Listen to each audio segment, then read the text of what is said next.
શ્રી નેત્રંગ વિભાગ ઉત્પાદન ચાસવડ ડેરીની તપાસમાં 1,79,85,787 જમા કરાવવાનો ઠરાવ કરાયો છે। શ્રી નેત્રંગ વિભાગ દૂધ ઉત્પાદક સહકારી મંડળી ચાસવડ સ્થાનિક સહકારી મંડળીમાં થયેલી 3.19 કરોડની નાણાકીય ગેરરીતિઓ અને જવાબદારીઓ અંગે સત્તા મંડળ દ્વારા કડક વલણ અપનાવવામાં આવ્યું છે। મંડળીની તપાસના અંતે કુલ રૂપિયા 1,79,85,877.63 ની જંગી રકમની વસૂલાત માટે જે તે સમયના કમિટી સભ્યો અને હોદ્દેદારોને વ્યક્તિગત રીતે જવાબદાર ઠેરવવામાં આવ્યા છે। તે તપાસના અંતે 93ની કલમ હેઠળ પૂર્વ પ્રમુખ કવિ વસાવાને 18 લાખ અને ઉપપ્રમુખ અરવિંદ વસાવાને 18 લાખ તેમજ અન્ય પૂર્વ 15 ડિરેક્ટરોને સરેરાશ 10 થી 8 લાખ રૂપિયા 10% વ્યાજ સાથે ભરવાનો હુકમ તપાસ અધિકારીએ કર્યો છે। તપાસ અધિકારીના અહેવાલ મુજબ મંડળીમાં થયેલી આ નાણાકીય ક્ષતિ બદલ માત્ર સંસ્થાને નહીં પરંતુ જે તે સમયે સત્તા પર રહેલા હોદ્દેદારોને તેમના હોદ્દા અને સત્તાને ધ્યાનમાં રાખીને નામજોગ જવાબદાર ગણવામાં આવ્યા છે અને આદેશ અનુસાર દરેક કમિટી સભ્યએ તેમના હિસ્સે આવતી જવાબદારીની કલમ અંગત રીતે ભરપાઈ કરવાની રહેશે। નોંધનીય છે કે આ લેણી નીકળતી રકમ પણ માત્ર મૂળ મુદ્દલ જ નહીં પરંતુ તારીખ 1/4/2024થી વસૂલાત ન થાય ત્યાં સુધી 10% લેખે વ્યાજ પર વસૂલવાનો પણ નિર્ણય લેવામાં આવ્યો છે। આ કડક જોગવાઈને કારણે જવાબદાર સભ્યો પર આર્થિક બોજ પણ વધવાની શક્યતા છે। સત્તાધારી મંડળ દ્વારા તમામ જવાબદાર વ્યક્તિઓને સ્પષ્ટ સૂચના આપવામાં આવી છે કે આદેશ મળ્યાના 30 દિવસની અંદર પોતાના હિસ્સાની રકમ મંડળીમાં જમા કરાવી તેની બાકી રસીદ મેળવી લેવાની રહેશે। જો નિયત સમય મર્યાદામાં રકમ જમા કરવામાં નહીં આવે તો આગામી દિવસોમાં કાયદેસરની કડક કાર્યવાહી અને કામગીરી કરવામાં આવશે તેવું પણ જાણવા મળ્યું છે। સહકારી પરિપત્ર મુજબ ખરેખર 750 રૂપિયાની મર્યાદામાં ગિફ્ટ માત્ર શેર સભાસદો માટે જ આપવાની હોય છે પરંતુ સહકારી કાયદાની 80 કે 83 કરીને સભાસદ સહિત બિન સભાસદોને પણ ગિફ્ટ આપી અને તેમ છતાંય તેનાથી પણ વધુ ખોટી રીતે ગિફ્ટ નહીં લાવી માત્ર ખોટા બિલો મૂકી 1.69 કરોડ ઉપરાંતના અંગત ઉપયોગમાં લઈ આદિવાસી સમાજને પણ પાયમાલ કરવાનું કૃત્ય કર્યું છે। આ પૂર્વ પ્રમુખ ઉપપ્રમુખ તેમ સહિત 15 ડિરેક્ટરોએ કરોડોનો ગફલો કર્યો હોવાનું સાબિત થયું છે। જય જવાહર જય આદિવાસી। હું મનસુખભાઈ શંકરભાઈ વસાવા ચાસવડ દૂધ મંડળી કમિટી સભ્ય અને ઉપપ્રમુખ શ્રીની જવાબદારી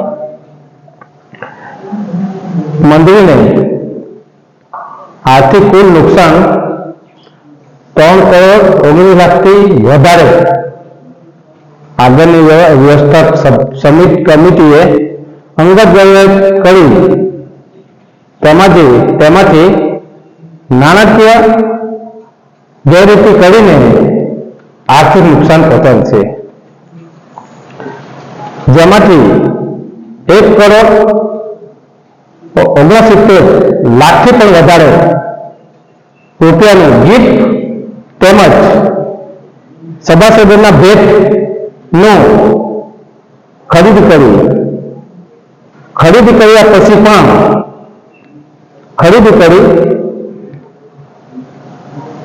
કર્યા વિના 1,79 લાખ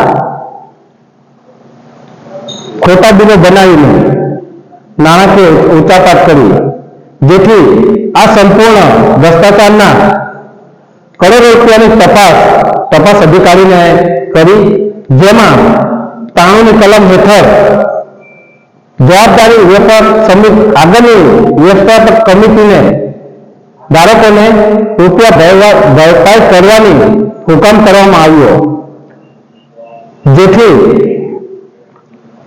આ રૂપિયા हमारा आदिवासी समाज ने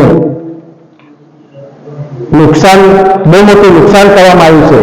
સાથે સાથે એ લોકો અમારી જે કમિટી બેઠી એના વિરુદ્ધ પલપલા ખોટા આક્ષેપો અમારા વિરુદ્ધ કર્યા પણ ભાઈ આક્ષેપ કરવાનું રવા દો। તમે જે કર્યું છે આ આદિવાસી બહેનોને ભાઈઓને શોષણ જે કર્યું છે એ તમે હવે આની ભરપાઈ કરો જેથી કરીને આ ડેરીને જે તમે નુકસાન કર્યું છે એમાં તમારા જે 17 ડિરેક્ટરો અને સાથે સાથે જે તમારા કન્વીનર હતા તે અમારા વિરુદ્ધ બળબોલું ઘણું બધું ખોટું અમને આદિવાસી સમાજને ખોટા માર્ગે દોડીને જે ગરમાવીને જે કર્યું છે કૃત્ય તમે જે કર્યું છે એ તમે એકદમ નિશ્ચિત ખોટી રીતના અમારા પર આક્ષેપ લગાવ્યા છે. પણ ભાઈ આજે જે આ તપાસ નિષ્પક્ષ તપાસ થઈ છે એમાં જે ભરપાઈ કરવાના રૂપિયા આવ્યા છે એ તમારે ફરજ ભરવા પડશે અને ભરવા જ પડશે.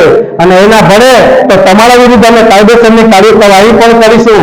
અને સાથે સાથે જે પણ તમારા જે પણ કમિટી સભ્યોને જે રૂપિયા ભરપાઈ કરવાના આવ્યા છે એ તમારે ભરપાઈ કરવા પડશે. આ અમારા પણ નથી, આ આદિવાસી સમાજના પૈસા છે અને આદિવાસીના પસીનાના પૈસા છે. એ પૈસા તમે ગેરવત કરીને તમે તમારા ફાયદાને લીધે આ તમે નુકસાન કર્યું છે. માટે તમારા પૈસા ભરવા જ પડશે અને ભરવા જ પડશે. જય હિન્દ, જય ભારત.